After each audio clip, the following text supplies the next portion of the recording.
Bugün yerli vaxtla saat 15-13 radələrində Qəbələ seysmik stansiyasından 11 km cənub-qərbdə, Qəbələ rayonunda 42 km dərinlikdə 5,1 magnitudalı zəlzələ qeydə alınıb. Respublika Seysmoloji Xidmət Mərkəzindən Fövqəladə Hallar Nazirliyinin Böhran Vəziyyətlərində İdarəetmə Mərkəzinə daxil olan məlumatda belə deyilir.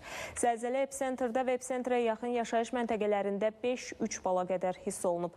Zəlzələ nəticəsində hər hansı dağıntı və ya insan xəsarəti barədə bu vaxtadək Fövqəladə Hallar Nazirliyinə məlumat daxil olmayıb.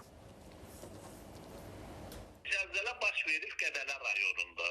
11 kilometr Qəbələnin cənubu-qərbində, magnitudası 5,1, dərinliyi 39, indi qalxdı düşdü 42 kilometr, 42 kilometr dərin. Ona görə də ətraf bütün rayonlar bu Bərdədir, Göyçaydır, sonra Şəkidir, Zaqataladır, Oğuzdur, Balakəndi, bu biri tərəfdə Qubanı, Xınalıqdır, Qusa, hamısı hiss eləyib bunları. O dərinliyə görə hiss olunmalıdır.